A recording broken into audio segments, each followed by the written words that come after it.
The keeper's hand froze mid-reach. Something was wrong. Not the usual wrong of a fussy infant or a protective mother. This was different. The panther cub lay motionless in the corner of the enclosure, eyes open but unfocused, breath shallow and erratic. And the mother, a sleek black panther who had given birth just 3 days earlier, sat at the opposite end, her back deliberately turned. She wasn't pacing, she wasn't calling, she wasn't even looking.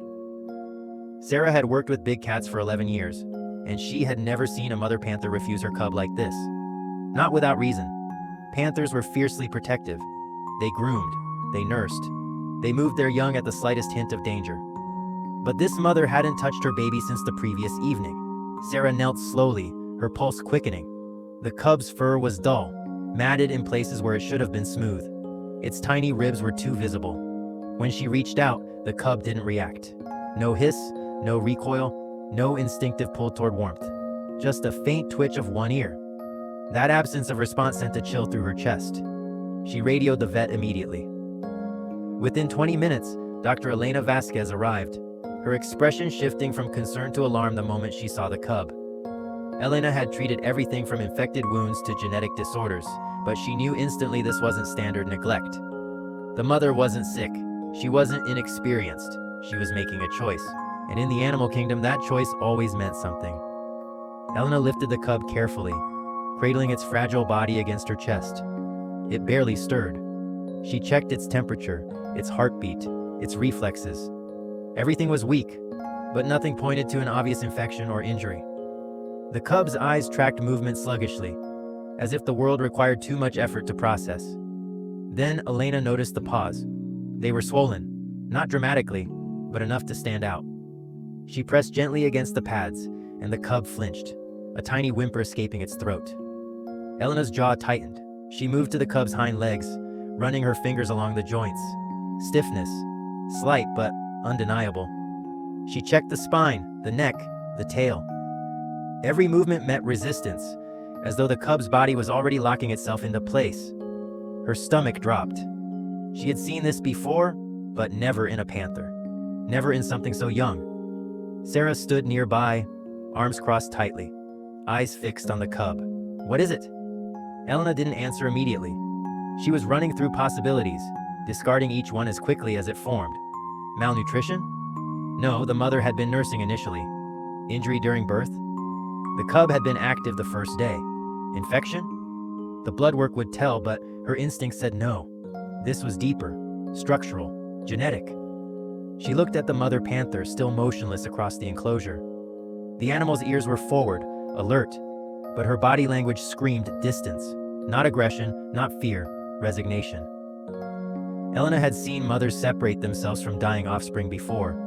An instinct older than compassion, designed to protect the rest of the litter, to conserve energy, to survive. But this cub wasn't dying yet. It was suffering in a way the mother recognized before anyone else could.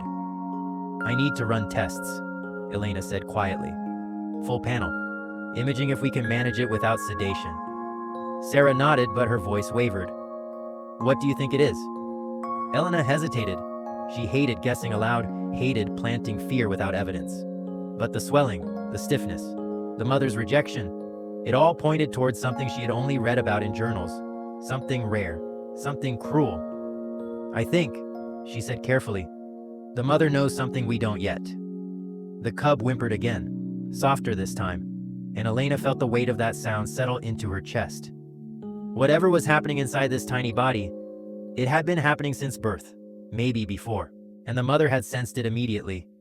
The way animals sense storms before the sky darkens, the way they know when something cannot be fixed.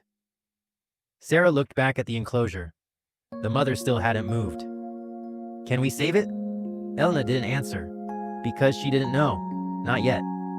But she knew one thing with certainty.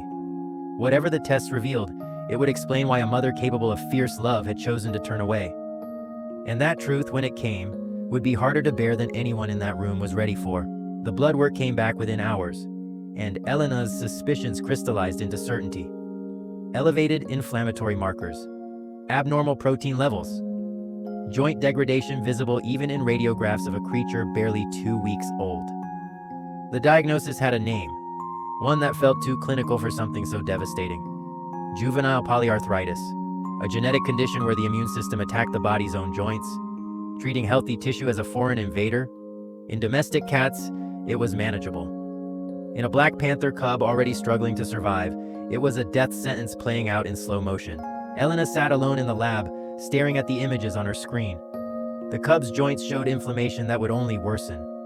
Walking would become agony. Hunting, impossible. Every movement would be a reminder that the body had turned against itself. She understood now why the mother had pulled away. Not cruelty, clarity. The panther had recognized something fundamentally wrong, something that no amount of nursing or protection could fix. In the wild, this cub would have died within days. Here they could extend that timeline. But extension wasn't the same as life. Sarah found her an hour later. The cub's stable for now, resting. Elena nodded but didn't look up. We need to talk about options.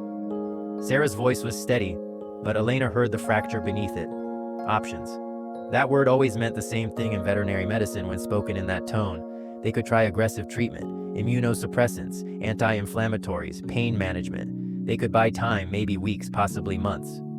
But the cub would never run, never climb, never experience the life its body was designed for. Or they could choose mercy. Swift, painless, final. Elena had made this decision before, dozens of times. It never became easier. But this felt different because of the mother. Because the panther had already made her choice. And now humans had to decide whether to honor that instinct or override it with intervention. What would you do? Sarah asked quietly. Elena finally looked up. I'd ask what kind of life we're preserving. Because keeping something alive isn't the same as giving it a life worth living. The words hung heavy between them. Sarah sank into a chair, exhaustion written across her face. I keep thinking about her, the mother. She knew before we did. Elena nodded. Animals don't have the luxury of denial. They can't afford to hope when hope costs survival. Sarah wiped her eyes quickly. So we're just giving up? Elena's response was sharp, not with anger but with the weight of experience. We're acknowledging reality. That cub will suffer every single day it continues to grow. Its joints will calcify, movement will become torture. And we'll be the ones prolonging that because it makes us feel better about ourselves. Silence filled the lab. Outside, the sun was setting, casting long shadows across the enclosure where the mother panther finally moved. She approached the glass slowly, looking toward the building where her cub had been taken. Her posture hadn't changed, still distant, still resolved. But her eyes held something Elena recognized. Not indifference, grief. The kind that accepts what cannot be changed. That night, Elena made the call. The cub was given a sedative first, drifting into sleep without fear or pain. Then the final injection, gentle and absolute. It took less than 30 seconds. The tiny heart that had fought so hard simply stopped, and the struggle ended. Elena held the small body for a long time afterward, feeling its warmth fade. She thought about the mother, about instinct versus intervention, about the arrogance of believing humans always knew better. Sometimes love meant letting go. Sometimes the hardest choice was also the kindest. When they returned the cub to the enclosure, the mother approached immediately. She sniffed the still form carefully, thoroughly. Then she lay beside it for hours, not trying to revive it, just being present, bearing witness. By morning she had moved on, returning to her usual patterns. The grief remained, visible in subtle ways. But survival demanded forward motion. Life, even in captivity, did not pause for loss. Elena watched from a distance, understanding finally settling into her bones. The mother hadn't abandoned her cub. She had recognized a truth humans spent lifetimes avoiding. That sometimes the most profound act of love is acknowledging when love alone cannot save something. And that knowing when to let go requires a courage most will never possess. This story doesn't end with answers that make us comfortable. It ends with a truth that most of us spend our lives avoiding. That mother panther understood something we're only beginning to grasp.